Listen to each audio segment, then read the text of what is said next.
Hello everyone and welcome to this webinar. I'm Francis Seeley from Global Net 21 and Enfield Voices, and this is one of the many webinars we do. And today we're going to ask this strange question, is there life after party politics? And we've got Vicki Pite with us today, who was a councillor and who resigned from the council, and she's still active. And we really want to ask the question, is politics wider than just a party system? And in fact, is the party system constraining what politics really should be? And I think that's an interesting discussion, and one that I think will get even more important as time goes by. So Vicki, welcome to this webinar today. And can I ask you, first of all, if you can tell us how long you were a councillor and why you decided you wanted to be one? A good question, Francis. Thank you for giving me the chance to speak and for people to ask questions. I was elected to Chase Ward in 2014 and I'm re-elected in 2018 for the Labour Party, as you know. And in 2014, I was the first Labour councillor to sit in Chase Ward. In 2018, we boosted that to 3. What made you want to be one? Well, I was going to say becoming a councillor was never ever on my bucket list, so it wasn't something I wanted to do. I've been politically active, it feels like forever, in all sorts of situations. I never thought of becoming a politician, but I was chair of the local party for 6 years, again unopposed, because it's rather a thankless task, although an enjoyable and rewarding one, and because I was very much involved in the 2014 campaign for that reason, obviously as chair, working with the other chairs. When someone said stand in Chase Ward, it's where I've lived for 40 years, I thought, why not? But initially I thought paper candidate, I've done that before for Chase Ward, but we campaigned hard, and hey presto, I was elected. So and you got in, and once you got in, were you disappointed or not? I mean, did you think you had any influence as a councillor? I think probably, Francis, that was the thing that excited me more than anything. I don't think I'd fully realised how much it was possible to achieve if your party is forming the administration. That has to be the first thing. The second thing is if you've got a group of cabinet members who will respond to your queries. And bear in mind, I was in a ward that had been Conservative up until then. There was a great deal I felt that could be done, and I was astonished that that it was possible to get things done, and that made it a really good 4 years.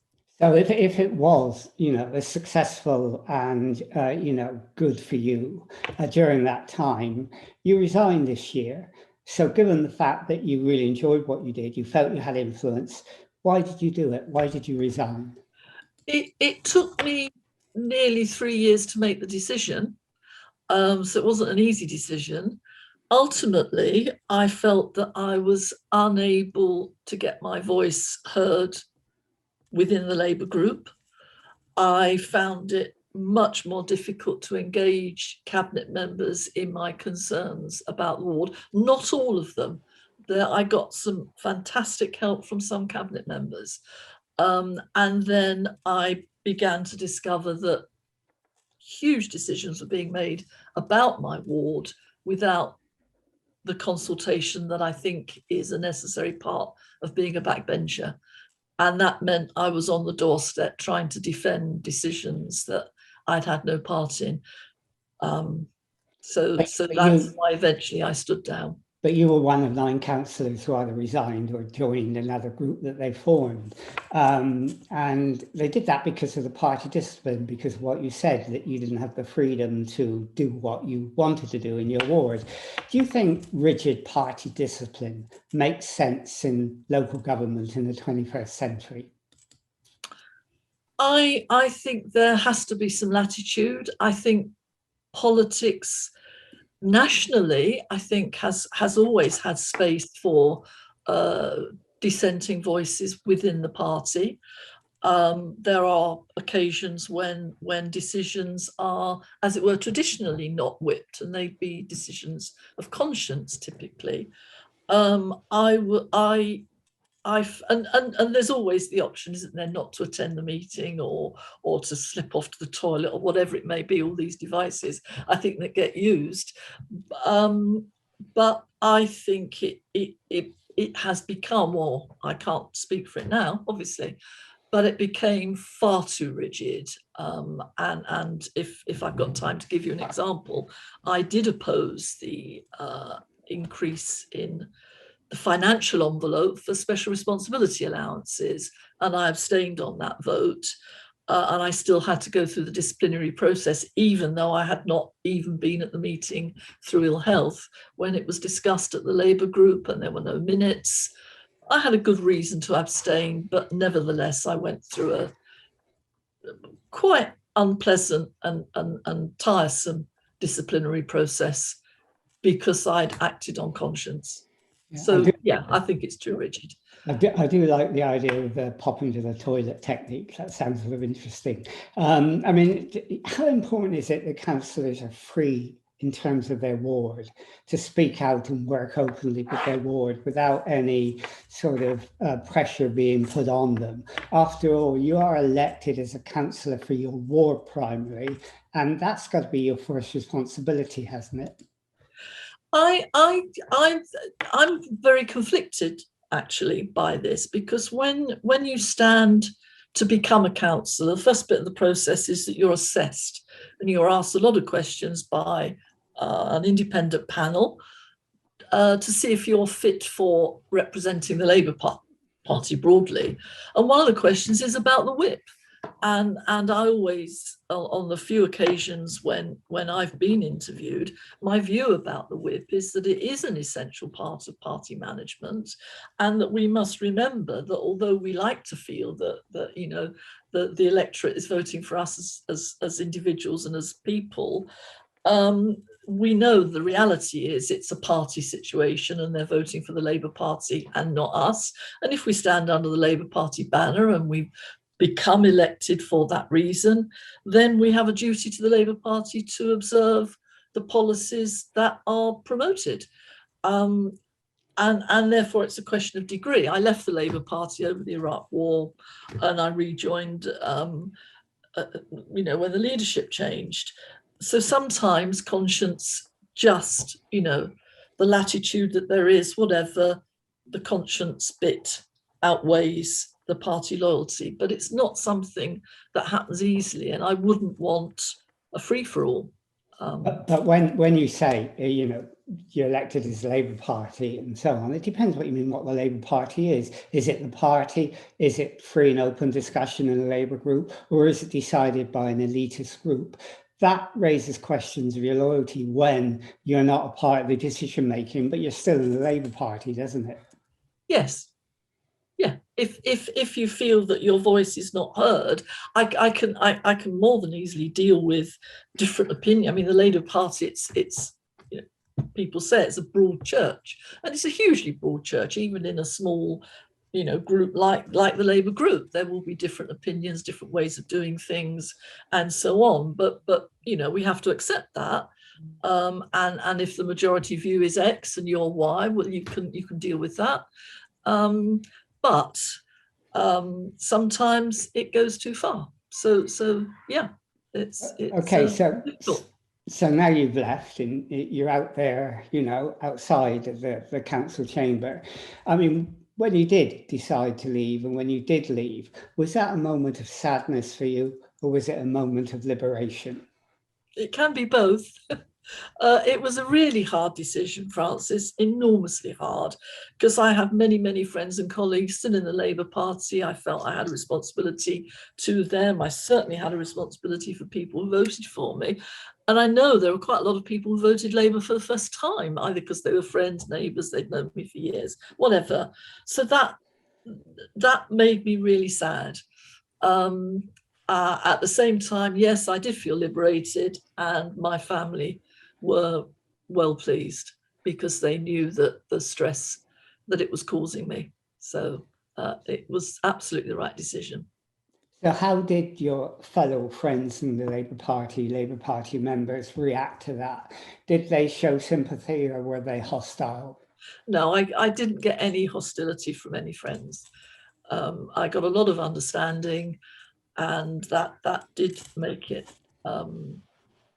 a less difficult decision than I'd anticipated. I have no idea what people said behind my back, but I don't think my friends said anything behind my back. I'm sure that I'm nevertheless not very popular with some people because of it.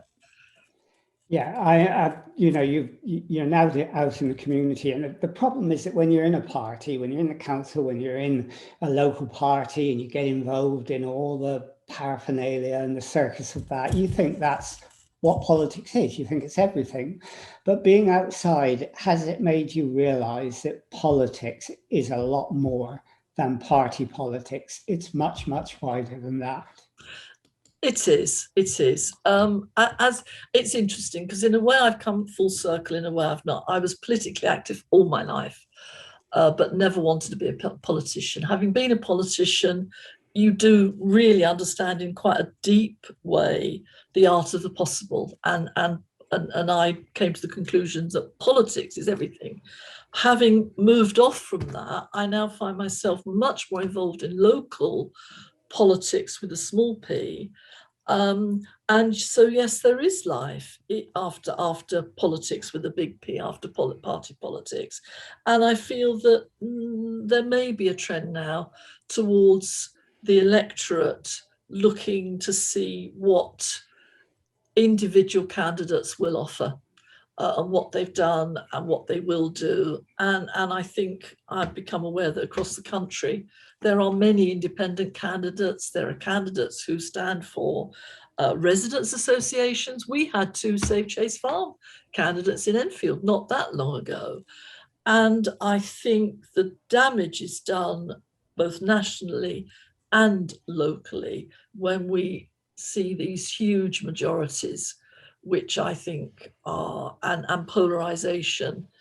Most things are shades of grey, very little is absolute, but the kind of polarized way in which politics is going because of the party system, and I remain a member of the Labour Party, I think it's these huge majorities, which aren't sometimes earned, in my view, are damaging. And people become disenchanted. Yeah, I mean, you sound like Tony Benn when he said, "I'm leaving the House of Commons now so I can become more involved in politics." Yeah, the assumption is that the party circus is a bit unreal and the real politics is out there in the community. Did you find that the politics was alive and kicking in the community?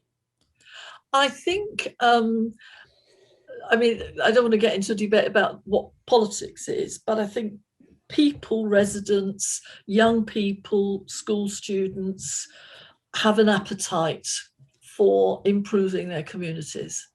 And if that's politics, and I think we could argue that it is, then yeah, there's plenty of appetite for becoming involved, having influence, exercising a point of view, debating, researching. I think one of the things that's been quite exciting for me is the amount of hard work that activists are prepared to commit to researching elements of public life, the environment, in order to be able to present alternatives to politicians. I think we're saying to politicians, you may have the power, but we have some influence and we have a voice and we know what we're doing. And we challenge you to prove that you also know what you're doing and that you've done the research and that you're working hard. And I think there's a mismatch there. Yeah, but I mean, lots of people are getting involved in community politics in that way, and especially young people. And the last thing they want to do is join a political party, Yeah. but they want to be involved in politics, and so they get involved in many community groups, and the membership of political parties is going down and down and down. So you're now there out in the community. So where is the focus of your activity now? The things that, no, many things tipped me over, but one of the things was about the climate emergency, the motion that I tabled, how difficult it was. That just reinvigorated my passion for environmental issues, which is many decades old. So most of my efforts have been initially working with NCAF, helping to form it, then being part of the working group that was looking at land use, because I was aggrieved that farmland was being used and there was no strategic plan for the use of land in Enfield. So we thought that we'd, as I was saying earlier, do some research. So that's been important, but of course that segued into the debate that we're currently having about the green belt and whether brownfield sites are, you know, well, they are for sure more appropriate for housing, and the availability, the adequacy, the type of housing that's available, whether there's enough family housing, which there isn't, and there should be. So that's drawn me into a much bigger debate and levels of learning. My head sometimes explodes because there are people out there who are very experienced, very knowledgeable. And it's great to be part of that huge campaign about the nature of Enfield in the future.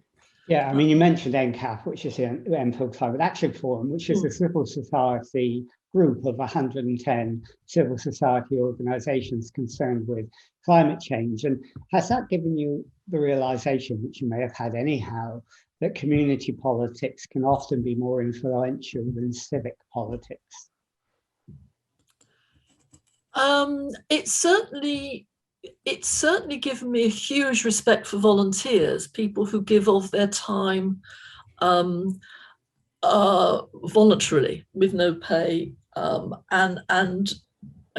that means there's a huge amount of trust, and I think that trust amongst the public, amongst the activists, that the motives are, as it were, simple. It's about this issue that I feel passionately about and will work to. So yes, it has given me huge amount of faith in those sorts of movements and the power that they can exert, because I think the power comes from the fact that they're trusted. And I think the huge disappointment in party politics is the way in which politicians are held in such low esteem, because I think that's unfair. And I think many politicians nationally and locally are deserving of huge respect, because they did go into politics to make the world better. They're not self-seeking, and they work in exactly the same way as these voluntary groups and these activists. And painting everybody with the same brush is never a good thing. But I do despair of the state of party politics and some of the ways in which, and it isn't Labour, it's the Conservatives for sure. We've only got to look at the current cabinet and the Prime Minister to know that there is something discomforting about party politics at the moment. But there's many great people in both parties. You mentioned in NCAF, for example, that you're in this working group on land use, which has produced an impressive report. And you were able to be involved in that and was very involved in that. Now, you couldn't have had that freedom if you'd remained a councillor to do it quite that way, could you? No, I have always tried to lobby appropriately in the right forums without going public. As a councillor, there is that degree of loyalty, and I would try and ask my questions privately of officers, of cabinet members, but I did tire of not getting answers. And as a councillor, I could not, I probably would not have gone native, as it were, so therefore, yeah, sure, once I was no longer a councillor, I'm mindful of being a member of the Labour Party, but I think the great thing about all of these groups is that it's cross-party. And yeah, I'm much, much freer to speak my mind publicly. And of course, you're involved in other groups as well, like the Fair Trade campaign. Can you tell us what other activities you're involved in? The incinerator, and that emerged from NCAF. I have to say, one of our, one of the NCAF members was very persistent in making us read the literature, and when I did, I became more and more exercised by what was being done in our name, and I did pursue that as a councillor, to be fair. And nobody ever sought to stop me, although I must say it was disappointing when I advocated for a small group to lobby the cabinet in Enfield about the incinerator, and that was refused. That's fairly unprecedented, but there we are. So even at that level, yeah, I guess my voice was a little bit silenced, but yeah, they're the main things. Fair Trade campaign. Pardon? The Fair Trade campaign. Yeah, well, and a little bit in Black Lives Matter and Enfield Stand Up to Racism. They're all part of the same. I don't want to diminish anything by saying it's all one thing. It isn't all one thing. But when it's about fairness and equality and opportunity, the instincts that drive one to campaign for the one are the same instincts that drive the campaign for the others. And indeed, for standing down in council, to be honest. The other interesting thing about working in community groups like NCAF and others is that you can generate new ideas and you can think differently. And, we have one councillor on NCAF who says she's changing her ideas because of, the discussions that we're having. Ideas are really important, and very often do you think not, you may not, that political parties can be the death knell of developing innovative ideas, of thinking outside the box. I think that's a really tricky question, Francis, because I think that is true, but it doesn't have to be true. And in the past, it hasn't been true. So my immediate thought was, Housing Gateway.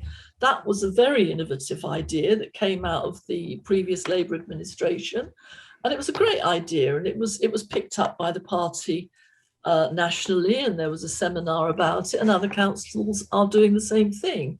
So I think when I was first a councillor in what I believe was a very innovative and environmentally aware administration, I felt that the party nationally, when it lost power, should be looking at what was going on in local councils that were innovative, exciting. Peterborough, I think, is have I got the right one? Doing lots of useful things. Western. Yeah. So I think parties can be the source of inspiration, but they're not always. So how do you get a party that has that inspiration? I mean, Richard said that we need to change the structure, like having PR, or is it more of a cultural change? How do you create the freedom within a council to make people feel they can open up their ideas and they're not going to be whipped into submission? I would compare. You talk about culture, and I think that's absolutely true. I think the leadership is hard to define. It's a very contested area. But I do firmly believe, and all my experience working with schools more than in politics tells me that the tone and the culture of an organisation is set by the leadership, and effective leaders you can judge even if they don't fit the pattern of this style, that style, the other style. You look at what's done, and we can deal with autocracy if the outcome is a good one for the people that are being represented. So I think the culture comes from the top, and the culture within the Labour group in Enfield was not very trusting, and I think that permeates and creates a sense of defensiveness, and attack is often the best form of defence, we're told. and so that it became very closed and therefore voices weren't heard. So I think confident, open-minded, trusting leaders will listen and act on and weigh up what they're hearing and find a way of uniting disparate voices. And ultimately the group then, whether it's in a school, it's a staff and their teacher can unify the staff, all of these things are possible, but it does require leadership that's open and trusting and listening. And if that doesn't happen, then it can be a rather negative culture. Now, both you and I are fans of Robert Harris and his books about yes. power, and they're all about yes. power. And his Cicero trilogy, where he looks at the life of Cicero, was really amazing. And one of the things he talks about is that politics is often being destroyed by the professionalization of politics. The commitment of the amateur, of the person, compassion is no longer there. It's all about finding a place on the board, finding a place in the cabinet. It's all about power positions. Do you have some sympathy with that view? Yeah, I do. I think we were chatting about this the other night at home, that once upon a time there were sort of tried and tested routes to becoming senior politicians, leaders, MPs and all the rest of it. And typically you'd come through a trade union movement, or you would cut your teeth on a council. The party has in the past provided very good Emily's List, really good professional development opportunities for prospective candidates. That seems not to happen. When I was first elected to the cabinet, I was given media training.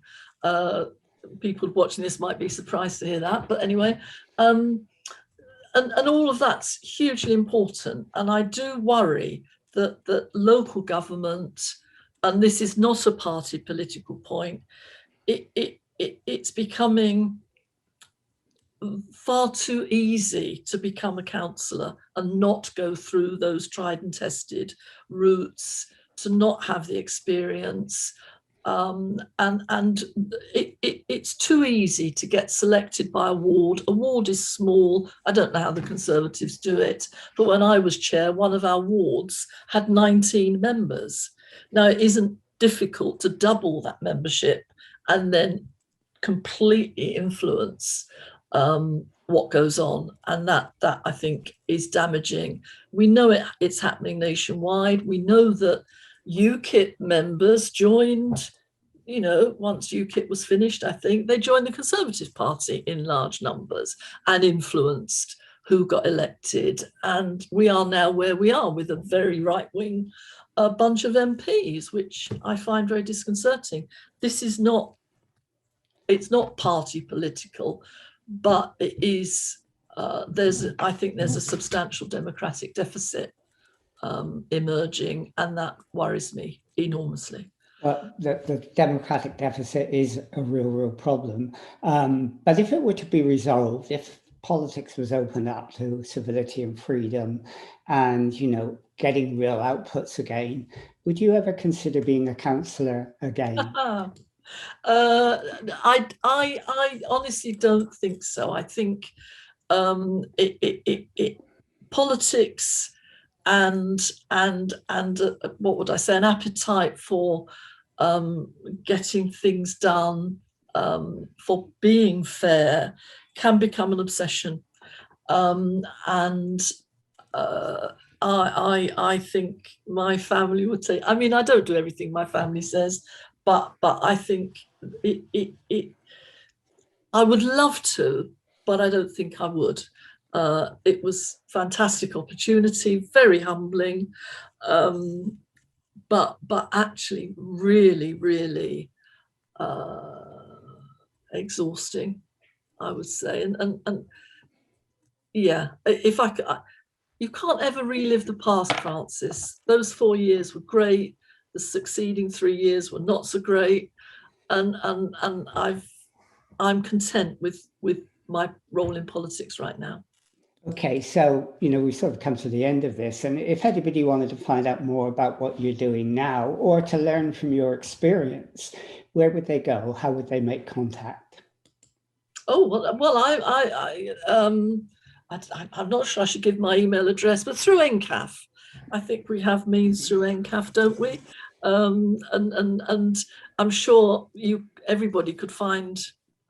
I'm very open to helping people. That's not a problem. But